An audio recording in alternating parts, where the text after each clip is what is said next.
my name is Anthony Effinger. I'm the host of the Think Neuro podcast, and I'm here today with Dr. Jason Tarpley. He's the director of the Stroke and Neurovascular Center here at Pacific Neuroscience Institute. Thanks for coming along today. Thanks for having me. I'm going to start with a very blunt question. What is a stroke? Okay, so there's actually two types of stroke, which is a spontaneous event that happens in your brain where you either block blood flow. So that's kind of like a clogged pipe. That's how I tell patients. And that's called an ischemic stroke. And the other kind is a hemorrhagic stroke, which is actually a burst pipe. So you actually have bleeding into the brain. Both of them, in order to be called a stroke, have to be spontaneous. So if you hit your head and you get bleeding into your brain, that's not a stroke. It happens spontaneously. By spontaneous, mean there's no outside cause. Yeah, I mean, there are medical causes, but it doesn't, it's not due to trauma. And what are the causes in general? They're very protean, the number of causes for... Protean, what does that mean? I'm sorry. So there's a lot of different things that can cause a stroke. And so the stroke isn't really the disease process. It's kind of the final common pathway. So for example, the blockage kind, right? The blocked pipe. You can have carotid artery disease, which is cholesterol plaque that builds up in the carotid arteries and then either flakes off or just occludes right there or blocks right there. So those cholesterol plaques can break off and travel up and get stuck in the brain. So that would be one cause. You can have atrial fibrillation, which is a heart rhythm where clots can form in the heart. And then those clots can travel up and get stuck in the brain. And so there's a lot of different causes of stroke, and stroke is kind of the final common pathway. And it's the moment where something must be done. Yeah, it's the moment where something must be done, and it's the moment where symptoms would be recognized. So actually, believe it or not, if you had a clot in the heart or if you have a plaque in the neck, you don't really feel it. You don't really notice it. But if it breaks off and it goes to your brain, then suddenly you become weak on one side, or you can't speak, or you have a gaze deviation where your eyes are forced over to one side, or you're blind in one side of the vision. It causes dramatic symptoms. And how much time do you have as a doctor to right the ship? That's a really good question. I think that the message that I give to my team is sort of that it doesn't matter how fast you're going, you should be going faster. Right. So we know that you lose about 2 million, actually 1.9 million brain cells a minute when you have a blockage in the brain. Right. So every territory of brain behind that clot or behind that blockage is plummeting to its death at a rate of 1.9 million neurons or brain cells per minute. And so, what that means is one of the things that we do is the first thing you do in that type of stroke is you try to get the vessel open, and we can talk about that in a minute, the ways to do that. And basically, the faster you move, the better, right? So we can move lightning fast, and we can be the best stroke center in the city and be extremely fast. But the truth is, if you go 5 minutes faster, you do better for the patient. We know that if you get vessels open in the first 90 minutes or so, the likelihood of a complete or near complete recovery is actually really, really high. 90 minutes. Yeah. But, I wouldn't say there's really a magic number. Basically the faster, the better. So when you talk about these vessels in the brain being blocked or breaking or bursting, how big a vessel are we talking about? Well, there's a bunch of different vessels in the brain, so it depends. I mean, I kind of think of it like the branches of a tree, where there's the trunk of the tree, there's the large branches of the tree, and then they kind of get smaller and smaller and smaller as they go out. And so if you get a blockage that's right in the trunk of the tree, the M1 segment of the middle cerebral artery, That's somewhere down low going. Yeah, that's kind of right behind your eye. Okay. And that will cause a massive stroke. Yes. Right. That will cause you to be, if it's on the left side, you won't be able to speak. You won't be able to understand speech potentially. You'll be blind on the right side of the world, and you could be paralyzed on the right side. That vessel is, in my world, that's a big vessel, right? So we call that a large vessel occlusion, an LVO. But actually the vessel is 3.25 millimeters or something like that. So 3.25 millimeters is big in your world. Considered a large vessel. Yeah, absolutely. Okay. Because there's a huge swath of brain behind that blockage. That's feeding, you mean? That it's feeding. Okay. That's right. That it's bringing oxygen and that it's bringing nutrients oxygen too. and nutrients too. And that is basically when you have that clot there, you know that territory is, it's plummeting to its death unless you get the vessel open. Okay. So let's talk about how you do that. Well, there's a couple ways to get the vessel open. So in the mid-90s, there was a revolution in stroke, which we don't need to talk about too much because it was in the mid-90s. It's a podcast. No one cares what happened in the mid-90s, right? But that's give it a few words. That's called thrombolysis. So that's giving a clot busting medication. So sticking with our plumbing analogy, It's like Drano. So you can give Drano and, it can break up blood clots. And the advantage of TPA, it's all called TPA or alteplase. The advantage of TPA, in my opinion, is that it works for really tiny vessels, right? So I was talking about large vessel occlusions that are like 3¼ millimeter. If you have a blockage of a vessel that's, 1/2 millimeter, TPA is your best bet. Drano. Yeah. So it's good for small clots, right? Small vessels and small clots. However, if you have a blood clot that typically is going to come from a carotid artery plaque or atrial fibrillation where you have a clot form in the heart and then travel north into the brain, if you have a blood clot like that, a large vessel occlusion, those usually do not open with TPA. And in around 2014 and 15, the clinical trials broke. There were about 7 clinical trials that demonstrated amazing efficacy of the following technique. It's called thrombectomy. So it involves putting a tiny incision in the leg, about 1/4 inch, and then navigating a catheter about the size of an iPhone charging cable through the artery of the leg. And then through that, a smaller catheter, and through that, a smaller catheter, and through that, a smaller catheter, sort of in a telescoping fashion. Just running one through the other? Run through the other, all the way up into the brain. Wow. And then we have devices, including those catheters, but also stent retrievers, which actually snare the clot, and we can pull it out.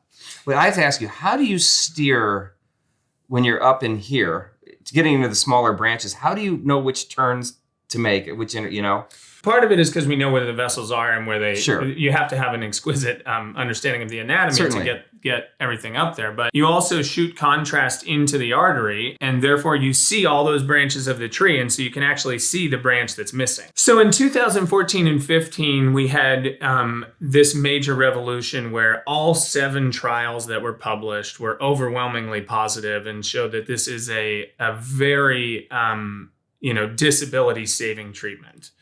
And that was in 2014-15. That's not that long ago. It's not that long ago. We've already experienced a couple other revolutions in this field. So a couple years later, 2017, we then discovered that you can actually do this. I told you at the beginning of this segment that people are losing brain cells, about 2 million brain cells a minute. Well, the truth is some people are losing them faster than others. So some people are losing them at 3 million a minute, and they're what we call rapid progressors. And some are losing them at 1 million a minute, and they are progressing a little slower. Is this just due to somebody's physiology? Yeah, just due to their physiology and their collateral blood flow, how else blood is getting to the area. And so we now can measure brain time with advanced perfusion imaging. And that was published in 2017. So now we can actually get patients and give them benefit from this thrombectomy procedure. Wait, advanced perfusion imaging, is that what you call it? Is that a way to explain that? Well, it's a special way to measure what's gone in the brain and what's savable. And so we used to, in 2014 and 15, those trials were all done in the first 6 hours of someone's stroke. So it kind of goes to your original question of how much time do you have? Well, some people, they go to bed normal and they wake up 8 or 10 hours later and they're having a massive stroke and you don't know when it started. Or they weren't with somebody when they had their stroke. So we call those wake up strokes, or, we don't know their last known normal time. And so when they come in, Are we going to do the procedure and benefit them, or is it too late for them? Well, we actually now do a perfusion scan, which measures, I call it brain time rather than clock time. And everybody's brain ticks at a different speed. That's fascinating. So we can actually intervene on patients based on this advanced perfusion imaging, which tells us what's going on at, basically at every pixel in the brain, if you can think about it that way. That's fantastic. Okay, so that's the other innovation that came along post 2014, post. Yeah, so that was in 2017. thrombectomy. So that's been that really expanded the amount of people we can benefit with this revolutionary therapy. Okay, so that combination sounds like it's quite powerful. Yeah. Yeah, and so you're seeing that in the outcomes? Are you seeing? Oh, absolutely. Yeah, absolutely. I mean, I think that what I tell patients is that when you or their families, when I'm, typically the way this is going to happen is I'm going to be called. The patient's going to be in the ER. For some reason, they're always at 2 a.m, right? So I'm not in the hospital at 2 a.m, but I start driving in, and I don't consent the patient's family in the emergency room. I talk to them on the phone while I'm driving in because I want to meet the patient in the lab and go as fast as I can. And so what I tell them is, without this procedure, your outcomes are really abysmal. So it's just almost nobody does well. Almost nobody recovers function.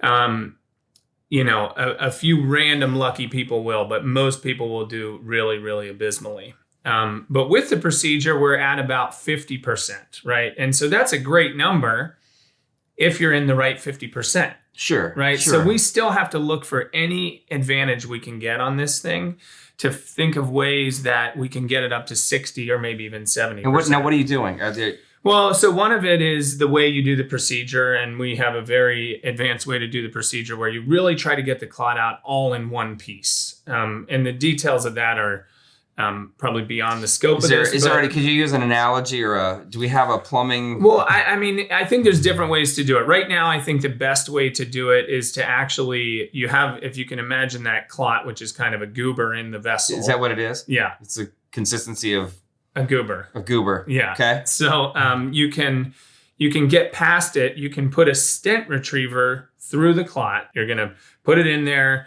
You're going to let the clot kind of get stuck in it or intercalate into the struts of the stent retriever, and then you're going to pull it out.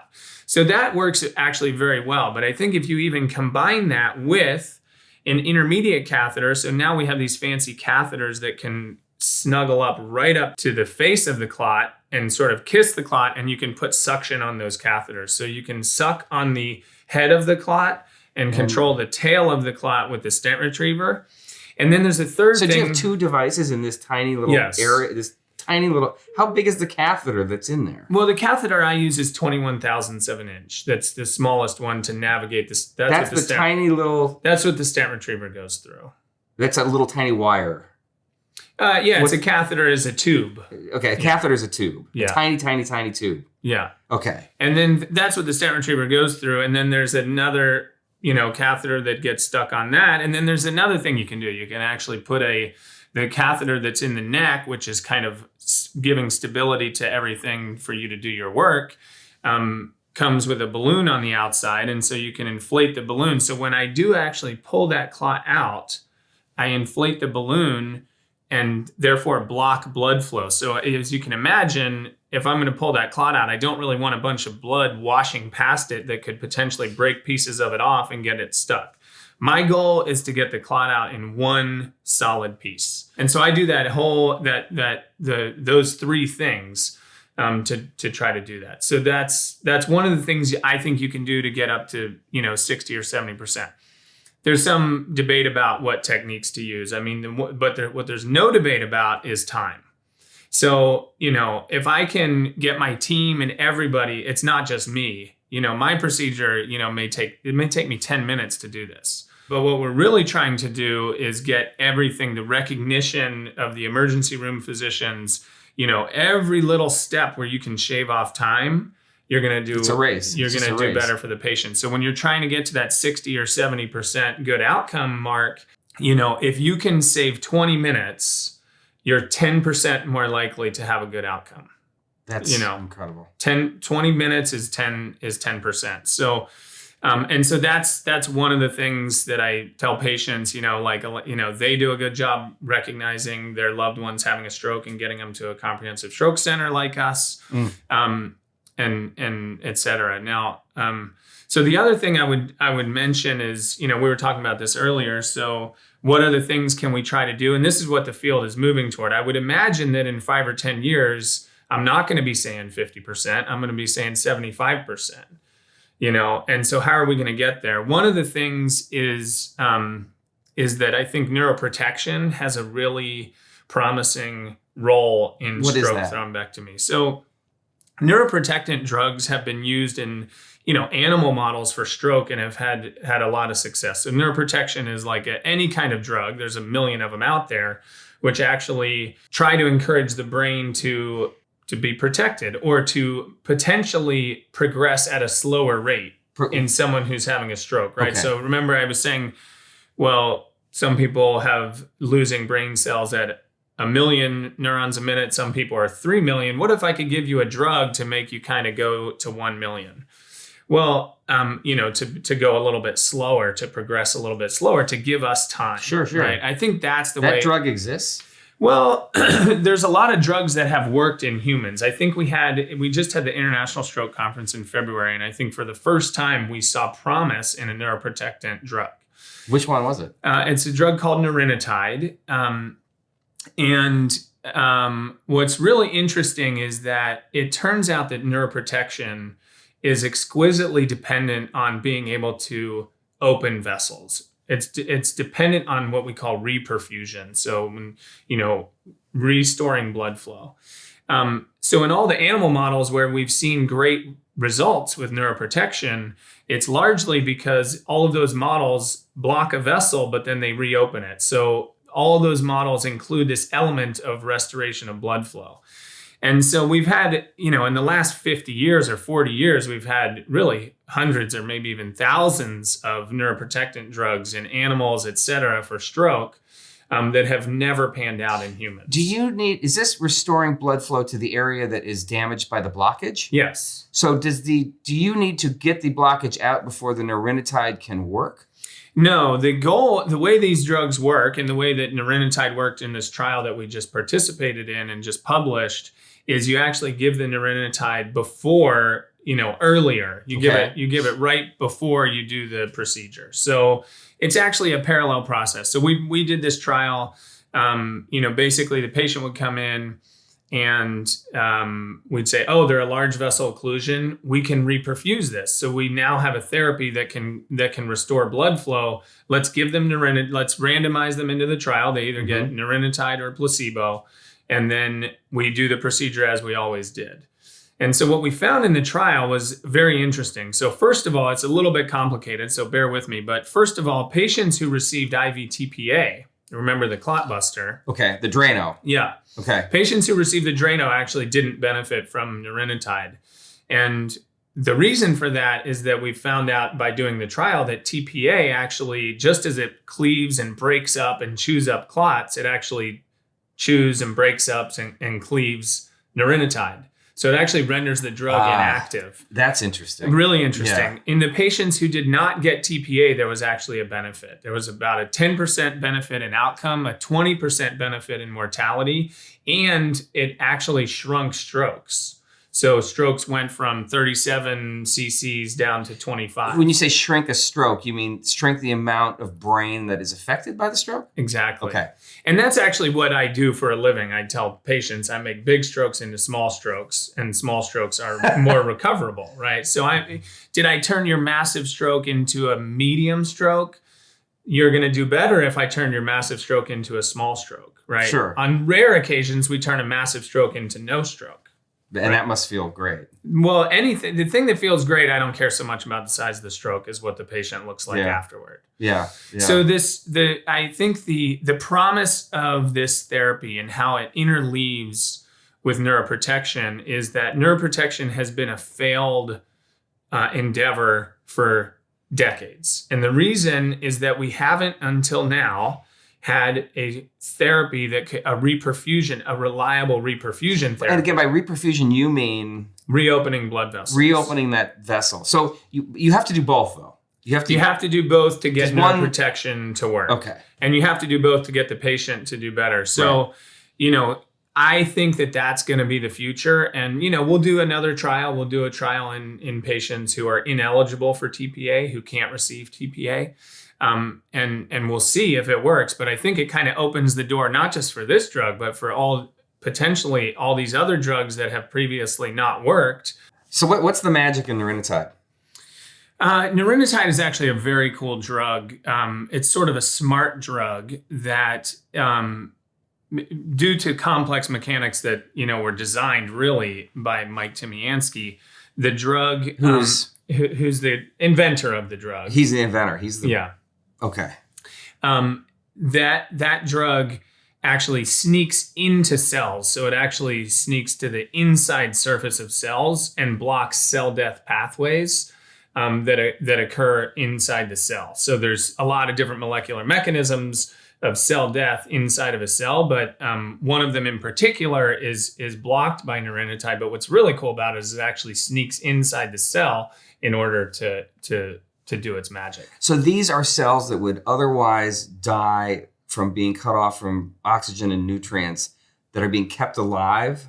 That's right. By neurotide. Is that right? Yeah, that's right. And it works in animals and cell cultures and monkeys and geese. And we finally now have a little bit of a signal that suggests that this thing may actually work in humans. What's that signal? You mean the outcome? Oh, I mean that in the trial, the ESCAPE NA1 trial, in the patients who did not get IV TPA, we actually saw a pretty significant benefit of this drug. And is this drug available now? No, it's not. I mean, it was an experimental drug. It was actually called NA1 at the time of the trial. It's just been named neurotide. We're working with the FDA, but I think that we're probably going to have to do one more clinical trial in patients who aren't getting IV TPA to really move this thing forward. And will you be involved in that? Definitely, we'll do that one. And there's other neuroprotection trials that are actually, showing promise, and we're going to be involved in those too. Fantastic. So did you get into this work because you like to get up at 2 a.m.? It's painful to get up at 2 a.m. and it's really demanding. And it's even more demanding at, 7 p.m. when you're sitting down to dinner with the family and you get that call. But it is amazingly rewarding. You rush and you do everything you can to cut every safe corner you can to go fast. Quite often, as soon as you pull that clot out on the table, this patient who was aphasic, meaning they couldn't speak or understand speech, and they were blind in one side and they couldn't lift their arm, quite often they come to life right on the table and they start moving or they start talking.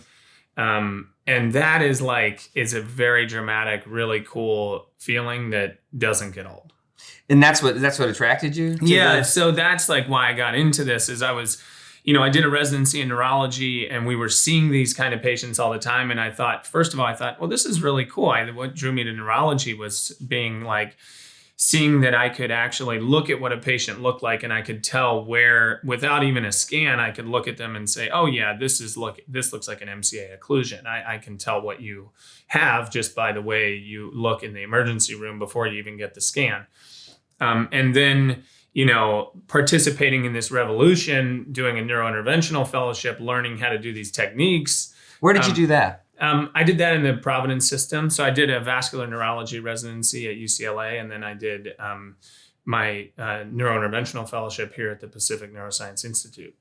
And so being able to kind of participate in that and learn how to do it and watch these patients get better right in front of your eyes, that's why I did it. That's gratifying. And that's why I did it. That's why I do it. And that's probably, how many fields of medicine are there like that? I mean, this is probably I can't talk about the other fields, but I think that this is my area of expertise. I will say that this particular treatment is one of the most effective therapies in all of medicine. You just get a lot of bang for the buck here. Yeah. Yeah. Have you always been kind of good with your hands? Yeah. I think I'm sort of inclined to do mechanical things and to tinker with stuff, and that's probably a prerequisite to do what we do. Is that kind of all your life, or? Yeah. Like tinkering with what? I don't know. And now I only tinker with this. Where did you grow up? I grew up in Pennsylvania, in the middle of Pennsylvania, in the country. Interesting. And what brought you out to California Yeah, originally? I came to California because California is a critical mass for neuroscience. So in terms of graduate programs, I did an MD, PhD. So I knew I loved the brain and I wanted to be at a top neuroscience program. And actually, 4 of the top 10 in the country are in California, right? So you're talking UCLA, UCSF, Stanford, UCSD. Those are great places to study neuroscience, and they're all in California. So like many people, I decided, well, I'll come to California, I'll get my neuroscience training, and then I'll leave. But, once you get out here, it's hard. The weather was too good. Yeah, and I met my wife. And why P&I? P&I was an amazing opportunity, and honestly, it gets better and better. When I thought I was going to be at an academic center because I want to do things like participate in these drug trials. I want to innovate. I want to try to think about, like, when I go to work, it's one thing to do one stroke after another and to see these patients do well, but it's so much more exciting to think, how do we improve what we're doing and how do we do innovative research? And so I thought that I would do that at an academic center, and I'm interviewed and had offers at academic centers. But when I met Dr. Kelly and the team at P&I realized that you actually have an amazing aptitude to innovate because we have this sort of flexibility. So it's kind of like, I have protected time to do research. They actually pay me to try to innovate, in my, it's not like, oh, you have to just do this in your spare time. It's part of my job. And I think that, that was really appealing.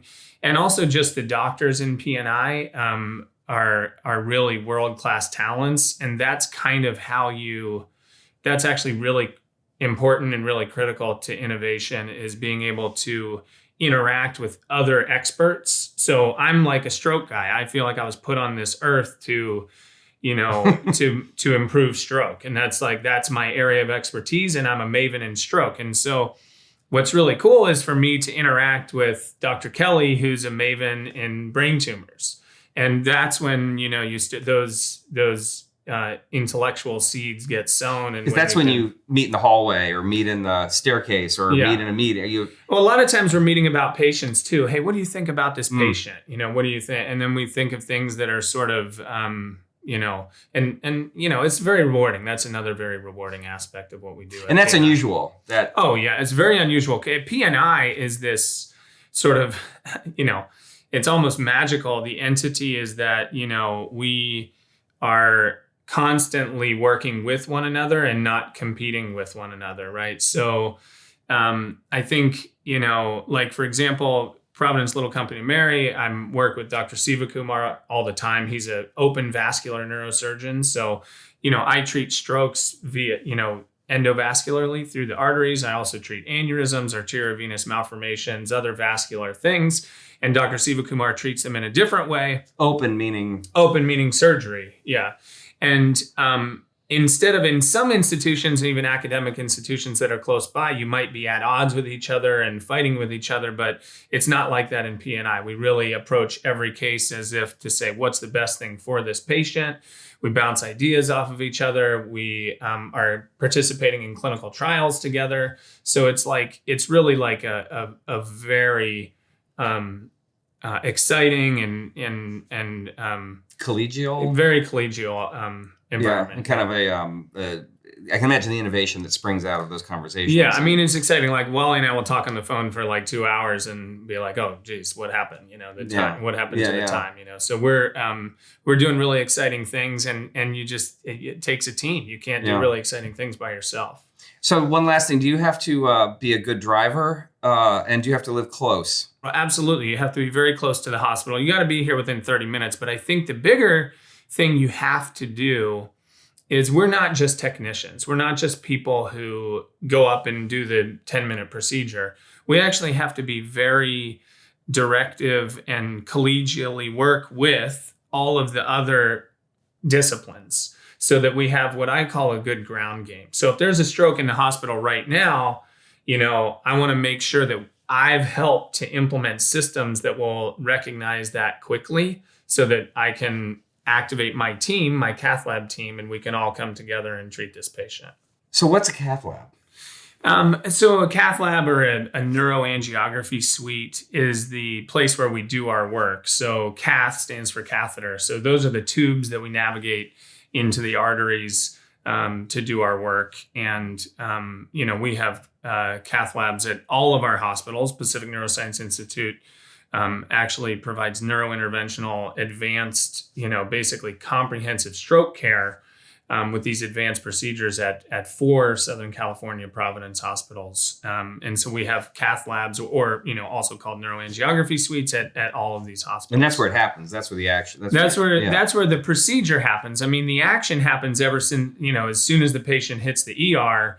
And so there's a collaboration between the ER, vascular neurology, radiology, because the patient has to get imaged, and the cath lab. And so I really think it's those 4 things. And then the 5th one that I would add is actually pre-hospital. So we actually work very closely with Los Angeles County EMS and city EMS to make sure they understand the signs and symptoms of stroke. We actually, so in Los Angeles, if you're having a severe stroke that's causing severe motor weakness, you actually will be routed directly to a center that can perform these advanced neurointerventional procedures. You'll actually bypass centers that can't. So in our, Pacific Neuroscience Institute provides this service at Providence Little Company of Mary in Torrance, at St. John's here in Santa Monica, at Holy Cross in the Valley, and also at St. Joseph's in Burbank, also in the Valley. So those 4 hospitals are all fully capable of doing everything we've described here. Should we talk about the signs of stroke? Yeah. So, we just said that if you have severe motor weakness, the EMS will say, hey, this patient is not just having a stroke, they're having a big bad stroke and they need to go to a big bad center, we try to simplify it. So there's actually, a million different signs and symptoms of stroke, but it doesn't really work that well to try to teach people 20 or 30 things or a million things.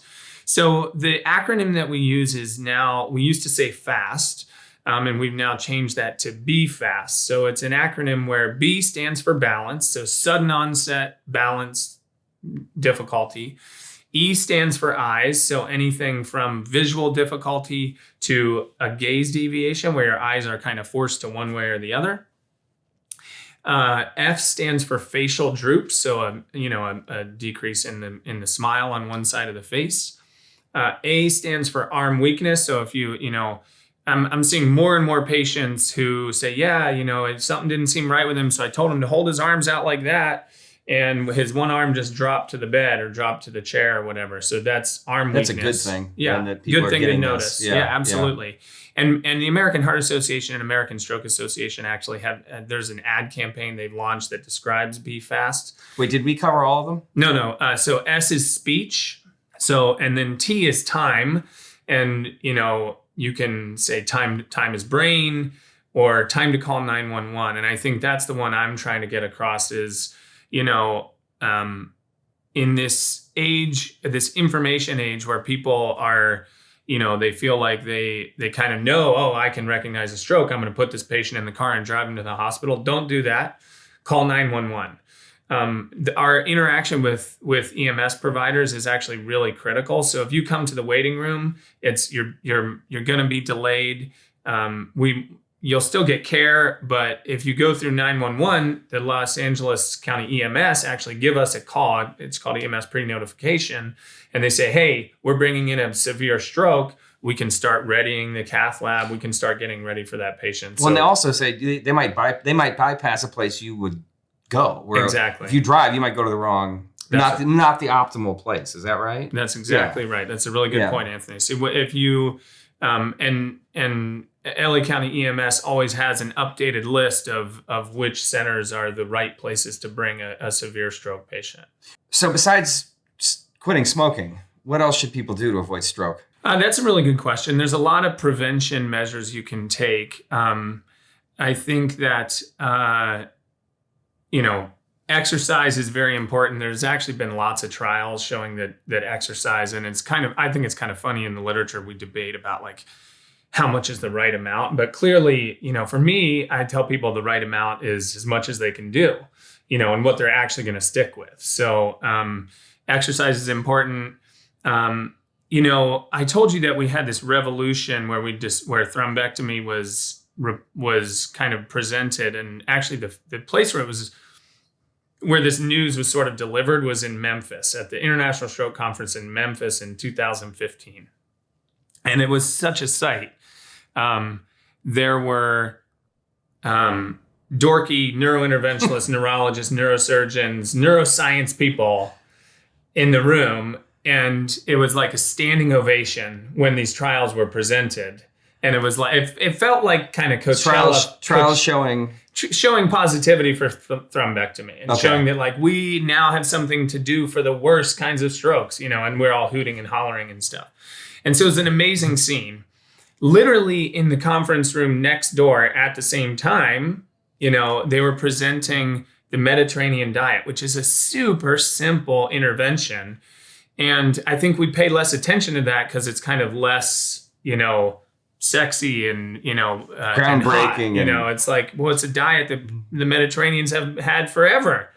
20% reduction in stroke risk with the Mediterranean diet. Yeah. So it's basically, anyone can Google it and I think read about it, but it's basically 5 do's and 3 don'ts. So you don't eat concentrated sweets, you minimize concentrated sweets, you minimize red meat, you minimize dairy, you increase fruits, vegetables, legumes, nuts, and those kind of healthy things, fish and poultry. And so those are some of the lifestyle now, do you do changes that? You can make. Yeah, I try to. Yeah. Cheese is a weakness. Yeah, well, we all have them. And right? I try to exercise all the time. I just joined Equinox, which is like, because it's so expensive, it forces me to feel like I have to go every day. Fantastic. So you have other trials coming up.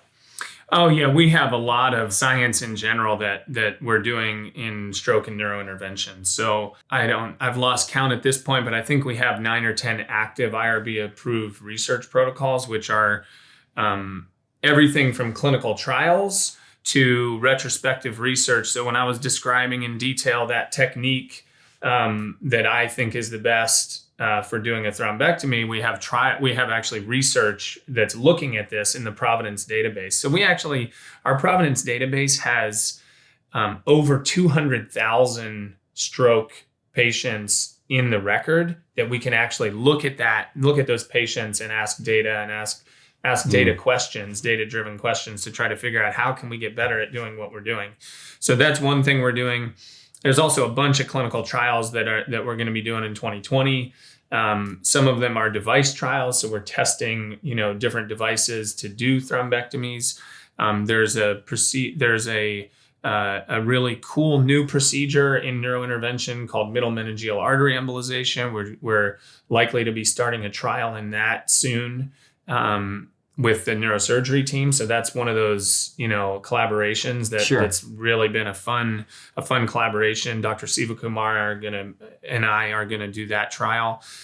We have a carotid stenting trial coming up. I mean, we have a whole bunch of trials, and I think ultimately, I think that's the thing that's gonna, continue to grow our field and make us better and better at all the different kinds of procedures we do, from stroke to aneurysm to AVMs, vascular malformations, everything. Yeah, makes sense. You have to be prepared, and you're constantly probably refining that every day. We're refining it every day. Absolutely. We have a monthly meeting where we address delays and we sort of say, how can we get better? Yeah. Fantastic. That was a delight. Thank you for coming on here. Yeah, thanks. That was fun. It was a pleasure. I really appreciate it. Thanks, Anthony.